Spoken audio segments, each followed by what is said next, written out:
હું doctor Sanjay Kubavat, consultant physician, Junagadh ખાતે પોતાની પ્રાઇવેટ હોસ્પિટલ ધરાવું છું. મારે આજે તમને ડાયાબિટીસ વિશે વાત કરવી છે. ડાયાબિટીસ એક સાયલન્ટ ડિસીઝ છે. જ્યારે તમને ખૂબ જ થાક લાગવો, પગમાં બળતરા થવી, ખૂબ જ તરસ લાગવી, વારંવાર પેશાબ જવો કે સડનલી વેટ લોસ થવો, આ જ્યારે સિમ્ટમ્સ આવે ત્યારે આપણે ડાયાબિટીસની તપાસ કરાવવી જોઈએ.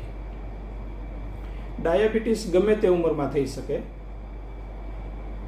શરીરમાં પેનક્રિયાઝ નામની ગ્રંથિમાંથી ઇન્સ્યુલિનનો સ્ત્રાવ ઓછો થવાથી ડાયાબિટીસ જનરલી થતું હોય છે.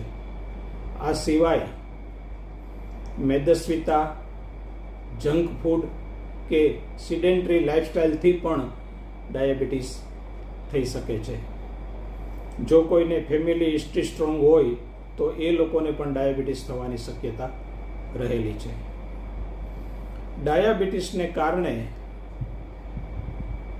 સ્ટ્રોક અને હૃદયરોગ થવાની શક્યતા 2 થી 3 ગણી વધી જાય છે.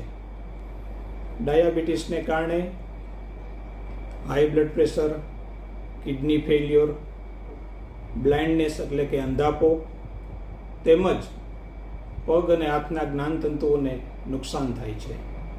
ડાયાબિટીસને કારણે શરીરની નાની લોહીની નળીઓને બી નુકસાન થાય છે અને એને કારણે ક્યારેક પગમાં ગેંગ્રીન અથવા તો અલ્સર જેવી સમસ્યાઓ પણ થઈ શકે છે. એટલા માટે ડાયાબિટીસનું જેટલું વહેલું ડિટેક્શન થાય, જેટલું વહેલું નિદાન થાય અને જેટલી વહેલી સારવાર થાય તો આપણે આ કોમ્પ્લિકેશનો અટકાવી શકીએ. જનરલી ડાયાબિટીસના કોમ્પ્લિકેશન 5 થી 10 વર્ષ પછી થતા હોય છે અને જેમ ડાયાબિટીસ કંટ્રોલમાં રહેશે તેમ કોમ્પ્લિકેશનો ઓછા થશે. તો આવો આપણે સૌ મળીને ડાયાબિટીસને માત આપીએ અને હેલ્ધી ઇન્ડિયાનું નિર્માણ કરીએ. જય હિન્દ.